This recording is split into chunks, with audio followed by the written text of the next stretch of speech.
Welcome to memoQ Talks, where we talk to industry leaders about their experiences, lessons learned, and what works best across all areas of localization. Now here's your host.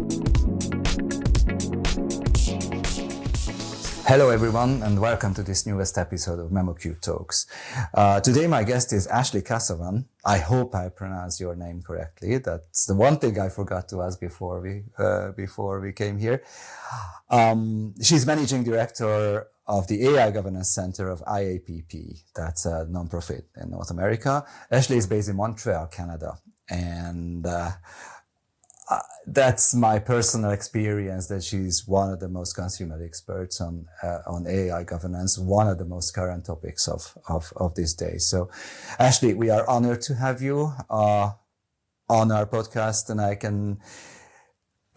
can safely say that you work in one of the most important fields of one can think of today, AI governance.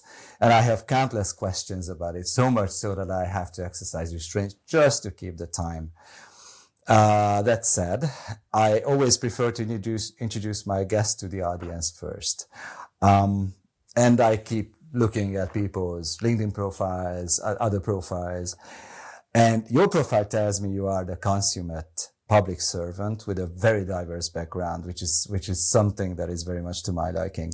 You started off learning political science and psychology, at least that's what your profile says, and then went on to get trained on IT and enterprise IT architecture, which is something that similar to the past some members of my family went on, so that even feels familiar.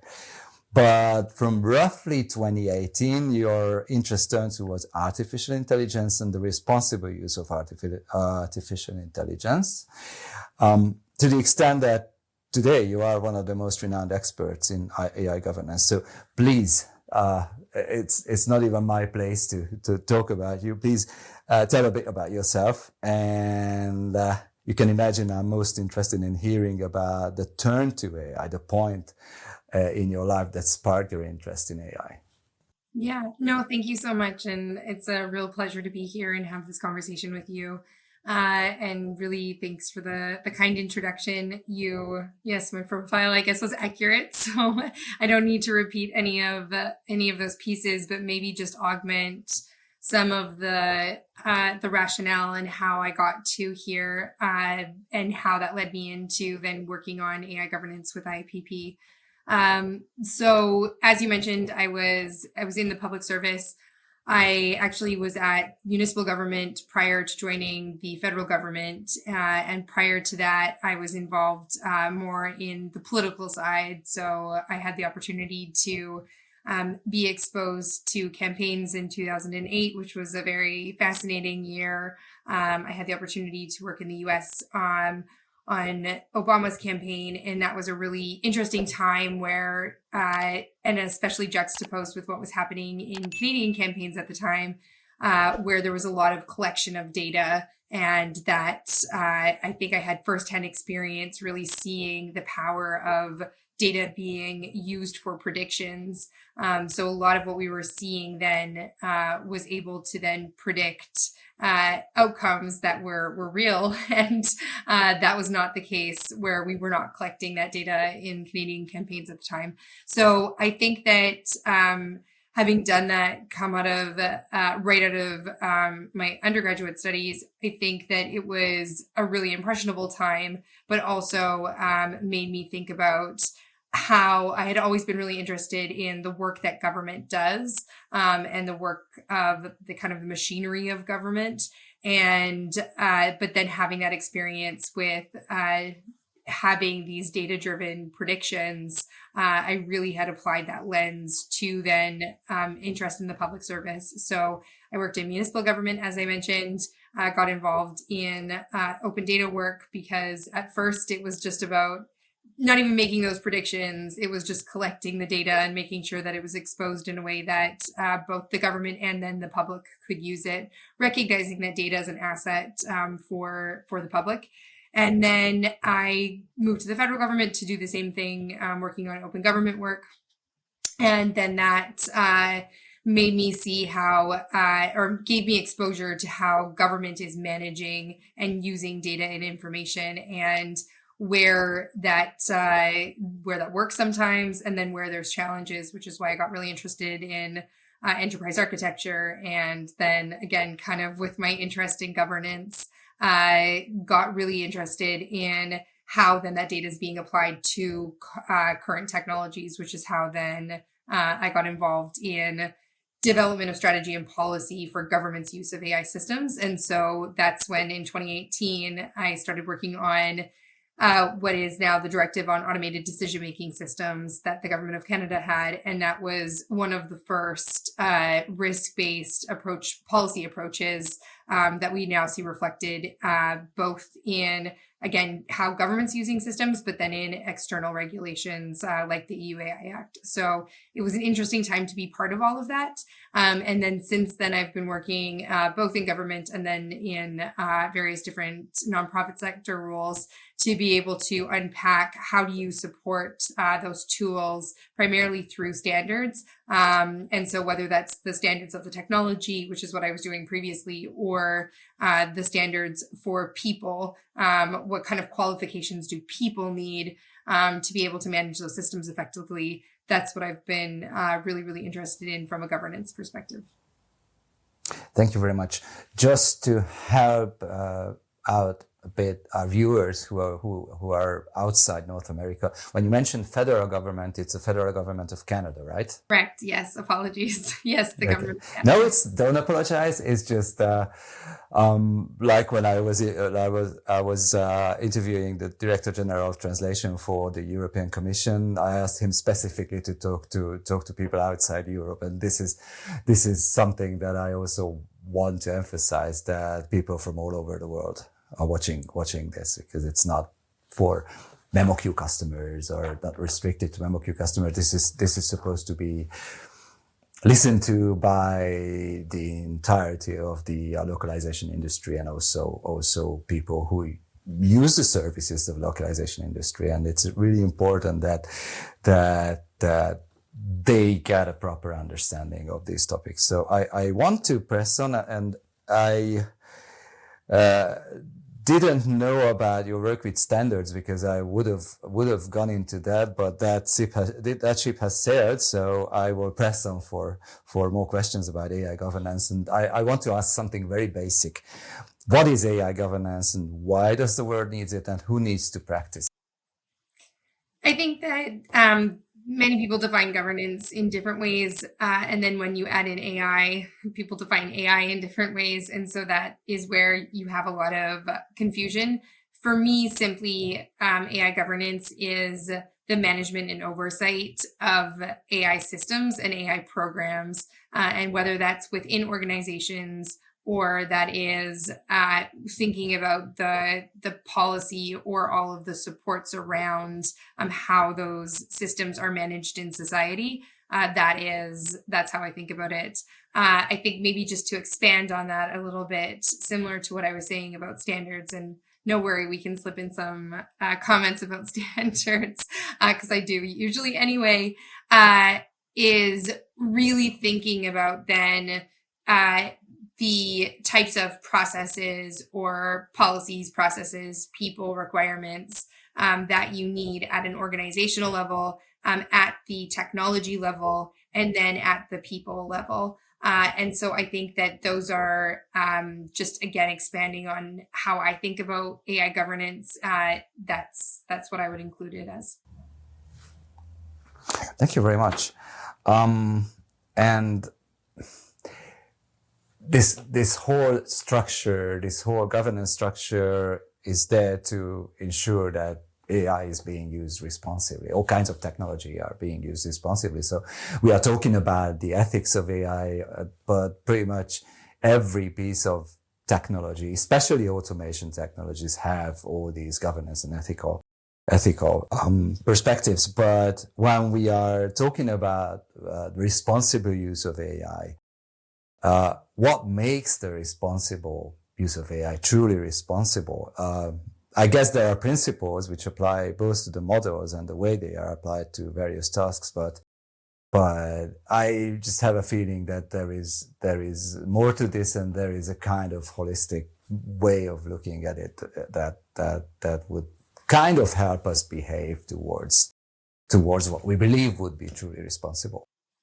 Yeah, maybe I'll just take a quick step back, and back to your last question in the second half of it, which is why do we need AI governance and who needs to practice it? I think that's a really good starting point for understanding responsible use of AI systems and kind of, I don't know that I would call responsible AI a movement, but there's definitely a lot of people that have been very engaged in trying to ensure that responsibility of systems. So in terms of why that's needed, it's because systems, when we're talking about they're machines, they're technologies, they're tools that have been programmed by people, and programmed with data, and that may have been fit for the purpose of that use that you were intending it for.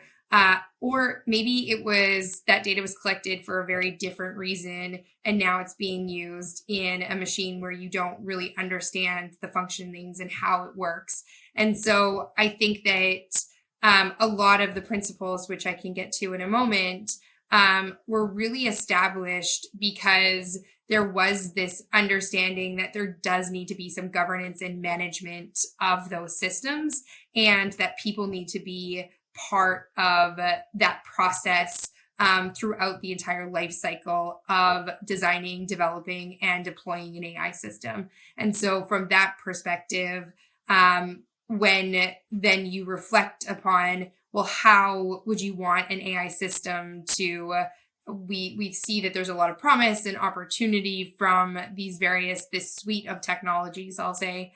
And so how do we do it in a way that's not harming people, that's ensuring that society and our resources are going to still continue to be maintained and made the better as a result of integrating this technology into various different systems, lines of business, and components of what we do on a day-to-day basis. And so how I think that, again, responsible AI practices are all about how do you use AI in a way that's going to improve and better the lives of everyone, not just a small select group of people. And a lot of that is related to then these principles that were created. There's many, many different frameworks. I think that there's been a convergence around the OECD AI principles, and I would encourage everybody, if you have not seen them, to go check them out. There are several high-level statements, and so it's not meant to be.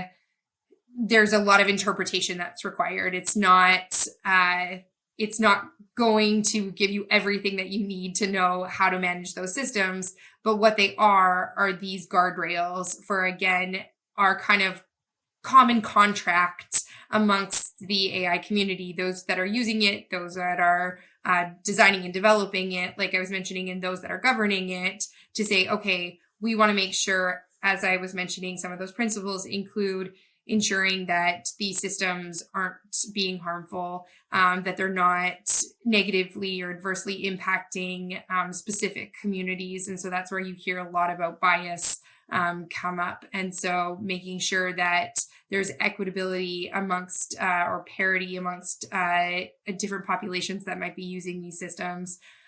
There's principles often that you hear, again, OECD principles, but again, these are kind of common across the whole ecosystem, which are ensuring transparency in the system. And that can mean different things. In kind of 2018 till, I don't know, a few years ago, it seemed that everybody was really worried about the explainability of these systems. How do they work? How is that machine making a decision?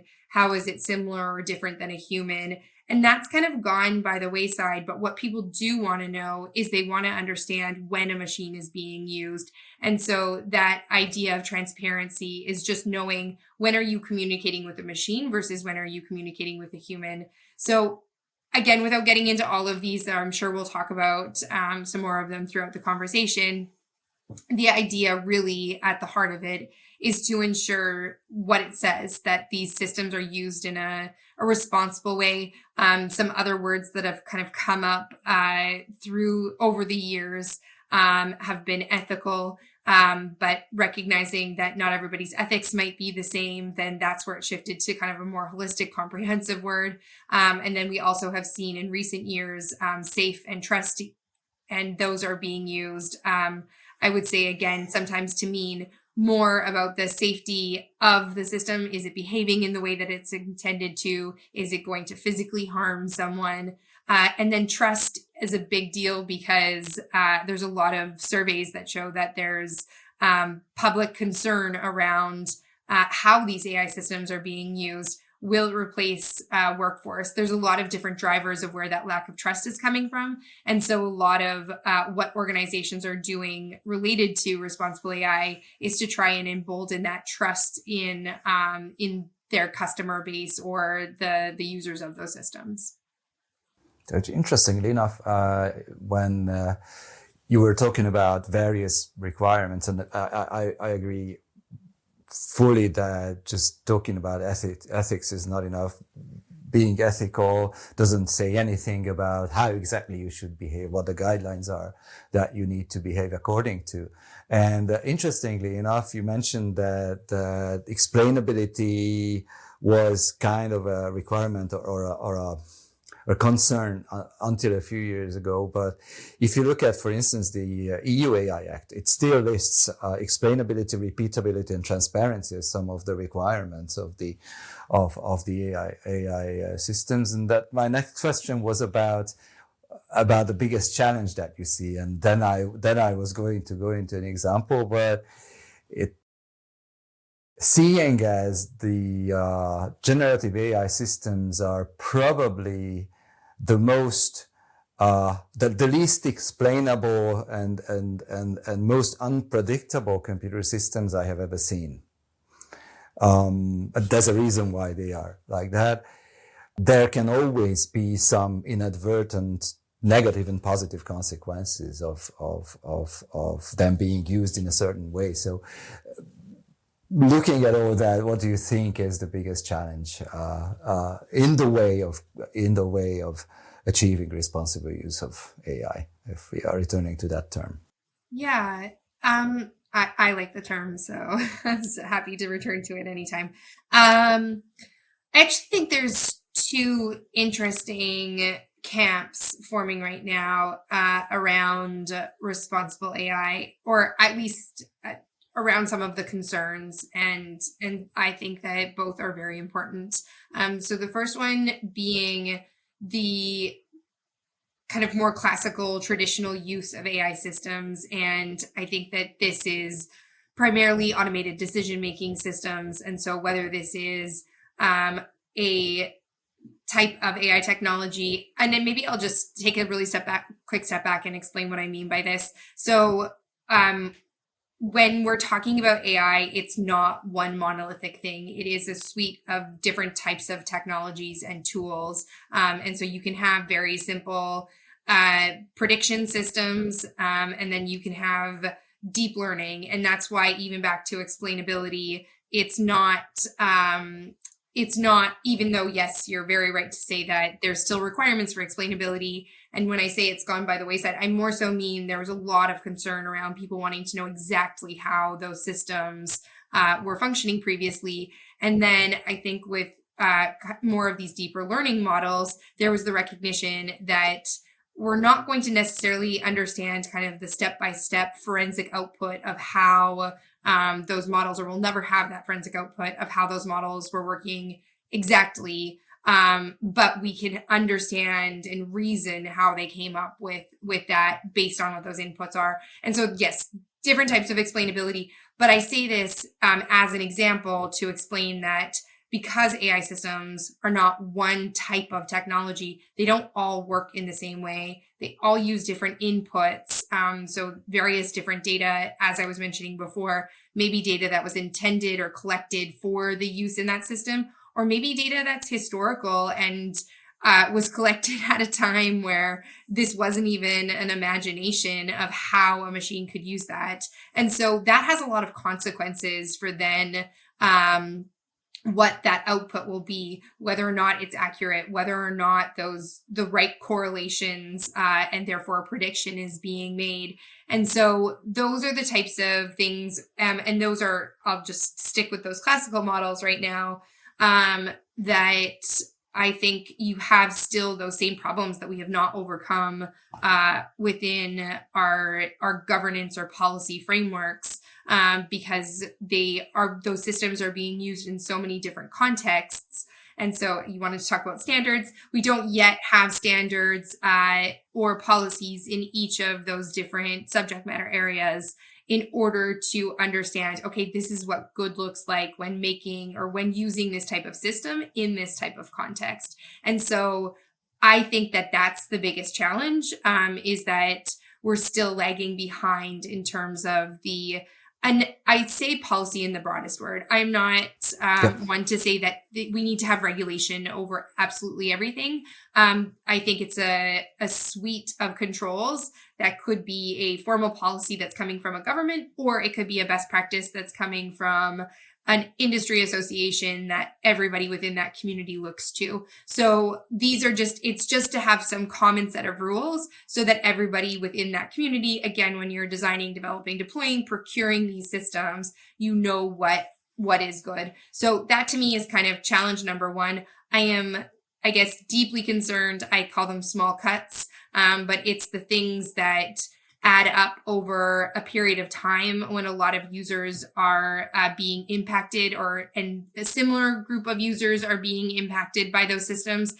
So for example, if AI systems are being used to automate loans and also help to predict insurance claims, and also to help predict health diagnosis and treatment, and all of these systems, because of that historical data or just the processes or lack of processes that are in place, are always impacting minority communities because there wasn't enough training data for them, etc.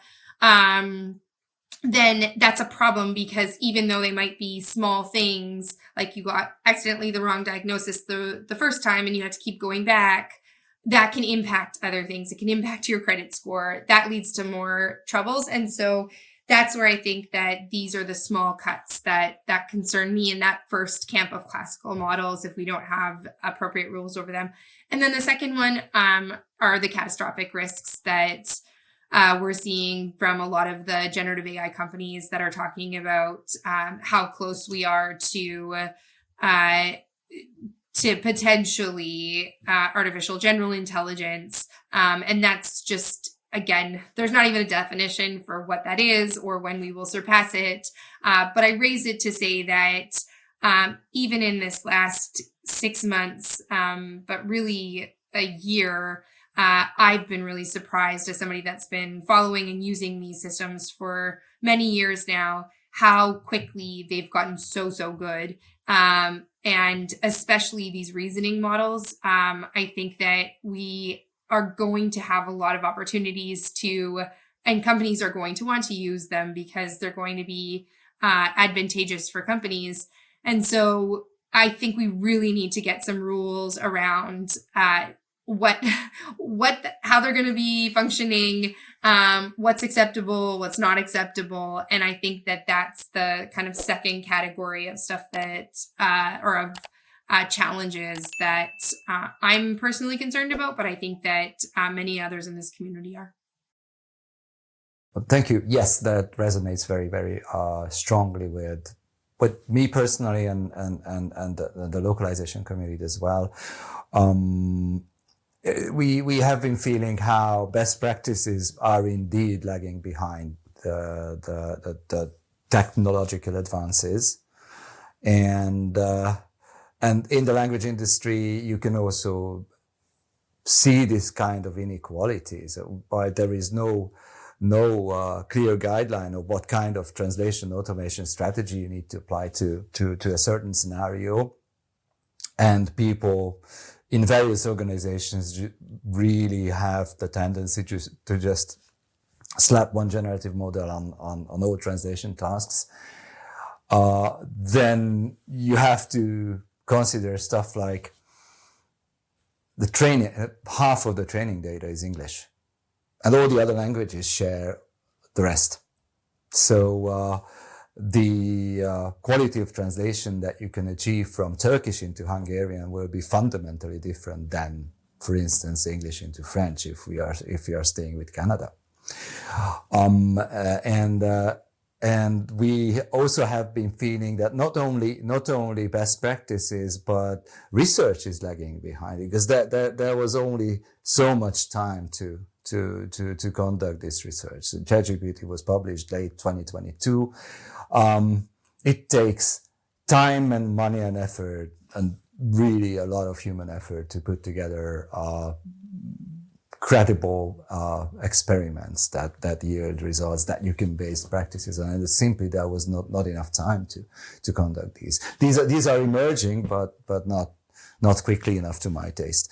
But I wanted to go into something more tangible. You mentioned the large AI companies, and there's one thing that people do, and obviously no, nothing is obvious here, because we don't know what comes next. But today's AI models don't do what. There's one thing that today's AI models don't do.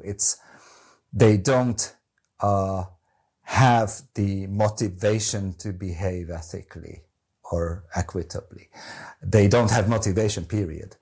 And because of that, and I'm talking about publicly available AI systems, so we bring this a bit closer to the audience, that they have certain content policies. And there's a bit of a controversy here, because there are systems, and I'm not going to name names, where there's next to absolutely nothing in terms of a content policy, and it will give you a recipe to conduct to build a bomb or to concoct a deadly poison.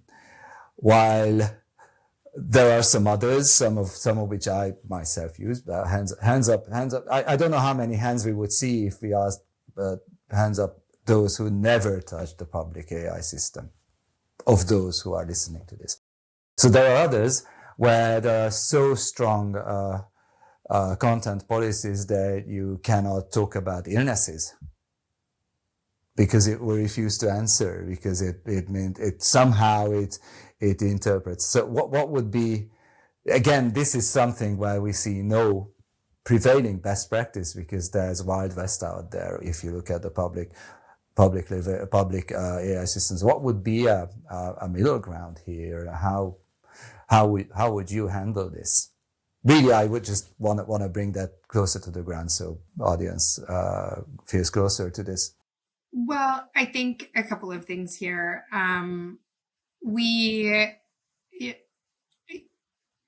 Back to AI is not one monolithic thing. I think that we have to understand how and when we're using these systems. So to your comment that they're publicly available, yes, they're a service, but it's also the same as we had these conversations when Google was first new into everybody's kind of conscious, and you can find information that might be acceptable to you in your context, and it might not be acceptable to other people in their contexts. People that have children, people that live in certain countries, or people that have certain different beliefs. And this goes back to the comment that we were making earlier, that technology and even the governance and management of it shouldn't intervene with anybody's specific ethics. And so I think that technologies and the companies that are running and building these technologies do have a lot of power, because they're putting these products out into the market. And so they, I think, should be able to determine what makes sense for them and their intended customer base, audience, etc. This is where I think that the government really, it's their role to be able to come in and put some boundaries or rules around what's acceptable, in the same way that we're seeing with conversations related to children's privacy or privacy in general is a good example. And so to what extent we do that, I think, again, is really context specific. It depends on which audience we're talking about, how we're using these systems. But I don't think that should just be left up to companies that are deploying these systems to kind of create those rules one way or another. And I also hope that those rules ultimately are informed by the public and civil society organizations providing input and feedback into those governance or policy development processes. Thank you very much. Yes. You said one very important thing, and I was just like replaying your answer in my head. That was the mention of power. So that these development and distribution of all these AI systems has a very, very strong aspect of power, which should not be disregarded. And that's one of the reasons in my view why these questions of responsible use, of ethical use, they are not easy to achieve. That there is some form of fighting involved. I'm being very cautious here, but this leads to my next question. I wanted to kind of turn the table and look at the training side of things, and I want to cite a case, a specific case that is playing out in the United Kingdom at the moment, where and I'm quoting the Guardian's reporting from mid-January, that the UK government wanted to ease up the AI copyright policies, allowing the use of copyrighted material by AI firms, provided they give copyright holders the ability to opt out of the training process, I guess. This is also a debate that has not finished yet, but this plan was followed with a very strong protest from pretty much everybody in the creative industries, saying that the only acceptable policy is an opt-in policy. And I just wanted to ask what your opinion about this is, and how you see this whole thing. There are lawsuits going on in the United States on similar subjects, and so where do we stand on this? How do you think this will play out? We don't have very specific rules. There's a lot of court cases currently underway. And so I think that we're going to start to see precedent that's being established by those. If they get settled out of court, we might not see the outcomes. But I do think that because some of this is being tried right now in many different countries, that best practices will emerge. What I will say is that I think that our current notions of, or currently how we've thought about copyright and other concepts like privacy in the context of more traditional or classic AI systems, let alone classic technologies, is very different than in generative AI. And so I think that opt-in policies and having consent in the same way that we saw it previously is ultimately going to change. Whether or not we can leverage technology to set individual preferences, I think that there's some interesting technologies that are looking at this. Google's creating something right now that might be able to manage this. Then that's possible. But once a policy or a rule becomes too arduous for the users, we see this with cookie policies. You sort of just scroll and press OK, but you are not necessarily reading or fully understanding what you're agreeing to, because your goal of acquiring that information or purchasing something is greater than that right or value for you. Or maybe you're in the small minority, that does read through those things. And I have certain boundaries in my personal life. My partner does not like using my phone because I have no location settings on, and Google Maps doesn't work very well as a result.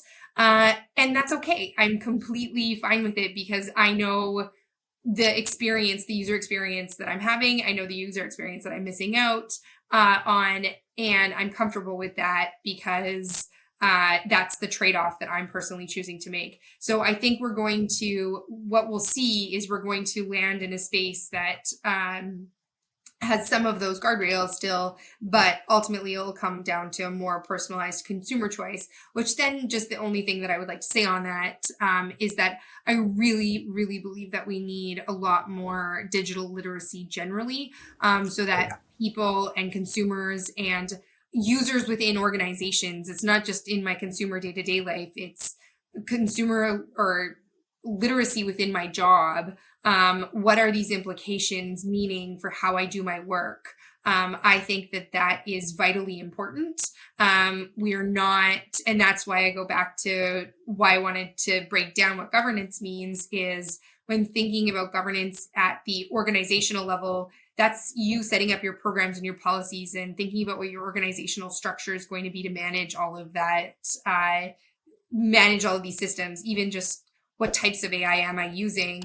Your technology, we often think about some of these very specific rules, but I don't think it's always worked to apply very specific rules to technology systems and think that that's going to solve all problems because there's so many different contexts and so many different variations in the ways that they're being used that ultimately I think that people who are the end users of that in their personal or professional life, but especially in professional life, because that's then having downstream impacts on the other people that are going to be the outcome of you using that system, I think really need to have a certain degree of literacy. And I think that was the intention related to the AI literacy requirement in the EU AI Act. However, it's short and not spelt out super, super well. But I do think that that's, especially with these issues like copyright, will be almost,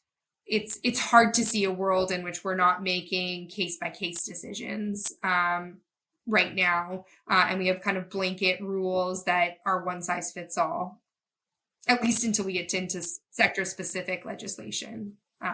No, I think you said one of the most important things that you had just said was digital literacy. So I think with all these things going on, education has an enormous task, pretty much everywhere, and interestingly enough, we parents give smartphones to kids at a point where school is not teaching them digital literacy. Whatever they pick up, and I've seen that in my own kids, whatever they pick up from the device. Basically, we were kind of trying to help, but ultimately education needs to play a vital part. I even have a tendency to think that even the primary to middle school mathematics curriculum should be changed in a way that it's easier for people to understand how these AI systems work, because I believe, I don't know how, and I went to engineering school and I never learned about teaching mathematics, but I believe, and still a belief, I have no hard evidence to support it, but it is possible to teach the principles in a simple way that a middle schooler would understand. But my main point is that education has enormous task, and also today's adults, the practitioners of all kinds of professions need to be educated. And hence my next question. That's the last of my big questions here. Let's suppose I'm running a middle-sized technology or language company. It's a mid-sized organization, let's say 150 people.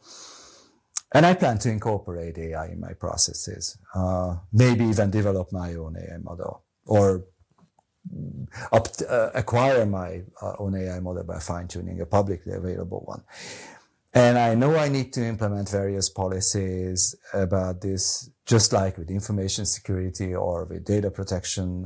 I'm sitting here in the middle of Europe and we have GDPR, so it's I think you know what I'm talking about. Not only to comply with regulations, but also to remain ethical. But I don't know where to start. And I had this feeling because that we had this company, my company is 20 years old and we built up from, so I remember the times that it was the three of us. And many times we were just looking at regulations like, oh, there is this, we should be complying with that. How do we even start? And this is a real question. And this is a real question that small and medium-sized enterprises keep asking themselves. So how does one get into AI governance? Where do we start? What do we look at? And let's keep in mind that not everyone is a lawyer. Not everyone is a policy professional, because that's not what their company is built on. So, what do we tell them? So where do these people start? Well, I think that the good news is that there is a lot of information out there to help you that's freely available, that you can look up, back to what we were talking about earlier, start with the OECD principles for AI, and then really start, you can see various different resources that they have available on their site. As well as then that'll lead you off to, I think, some other organizations, including IAPP, that has a lot of governance related information for you. The challenge with that, so the downside of too much information or lots of information is, I guess, too much information sometimes. And so a lot of what we're seeing is that people don't even know to answer your question, or to the exact question that you have. How do you get started? It's overwhelming. It's really complex, and it's difficult to navigate. For that, I would say kind of find your organization, your people, and then make sure that you, again, get that literacy going within your organization, that you can start to acquire some of that knowledge. IAPP offers training for this exact purpose, training and certification that's generally for AI governance, so that it can help you to understand more, upskill the nomenclature that you're using, really understand some of the key issues, understand those principles, how you apply them, and then also navigate your way through all of this different information. As I mentioned, OECD, I think, does a really, really great job of not only setting the principles, but there's a AI governance tools portal, and so that's available to you. World Economic Forum has a lot. So look at these international organizations, and then also, if not too daunted by it, I really think that the EU AI Act is a great starting point for understanding it, all of the articles in advance, I'm calling it like the preambles, actually provide a lot of context and a lot of information for why some of these principles exist, what those objectives are, and then the requirements within it set out what that means, or how you would go about mitigating or trying to achieve some of those objectives. I think the challenge is with any of these things, they're one size fits all. And so we're not starting to get into sector specific. So that's where what I mean by find your community is within the language community, localization community, find people who are working on that, are sharing resources related to it, and start to share and build, I would say, a tool or resource library related to useful standards, best practices, frameworks that will be useful in that context. Thank you very much. Just to add to this, we will include links to some of these resources in the description of this video and the podcast. So, Yeah, so I do. Sorry, I'm going to mention one more. I forgot. The DCIT in the UK government, you were just mentioning them, created an AI management. It's called AIM, AI management tool. I know that that's not what it stands for exactly, but AIME, and it has taken all of these different frameworks and made an accessible questionnaire out of it. Again, one size fits all, but I think things like this will at least start to provoke some conversations internally, even if it's the 3 of you, if it's 20 of you. It'll help really to, I think, get some bearings, and then you can start to do better searches or ask better questions within that community. Sorry for interrupting. No, it's okay. Thank you very much. It was very useful, and I do think that the important thing is that you should be looking at these things to find out what applies to you and what doesn't. That sometimes even that is not 100% clear, but the other thing that is really important, that you're not alone. And you can put your heads together with other people who are in similar situation, who will help you find out, and professional associations are also places to go about this. So thank you very much for this. I have one final question. Okay. I have one final question, because this is something I like asking my guests, because we are lucky enough, because I'm not the only host of this podcast. We are lucky enough to have people as our guests who are avid learners. Everybody is learning new professions, new ways of dealing with things all the time. So let me ask you, what are you learning right now? What is your next aspiration? Where do you want to get next? Where do I want to get next? In terms of learning, in terms of I don't want to let you down, but I have 22-month-old twins, and I am just trying to learn how to be a parent at this point. That's very important. As well as balance, I think, to the conversation we've been having, this ecosystem that I work in, I've stumbled into, is among, I think, the busiest, and kind of it's changing so rapidly. And so, honestly, it's a task on its own to figure out how to, keep 2 22-month-old babies alive, and also then balance being in this and thinking about what these implications will mean for them. And so I end up going down a lot of different searches that I don't think that I would have done in the past as a result of that. No, this is completely true, and what I say to this is never underestimate the importance of things that you learn through being a parent. I think its depths way more profound and way bigger than you would imagine. So yes, I think that qualifies as very intense learning. Keeping your kids alive, not necessarily for 22 months, but then for 18 more years or something like that. That's a task. So thank you very much, Ashley, and I wish you all the happiness as a parent, because it's one of the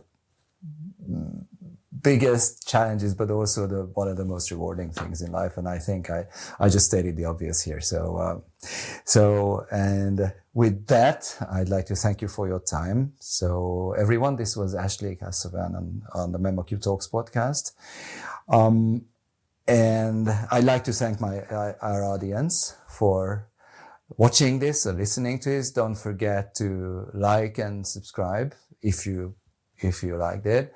And remember that this podcast. This podcast is not only available on YouTube, but also on the major podcast forums, including Spotify and Apple podcasts.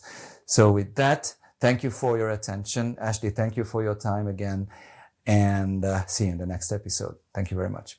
Goodbye. Thank you for joining memoQ Talks, where we talked with industry leaders about their experiences and lessons learned to gain new insights about what works best across all areas of localization. Join us next time on memoQ Talks.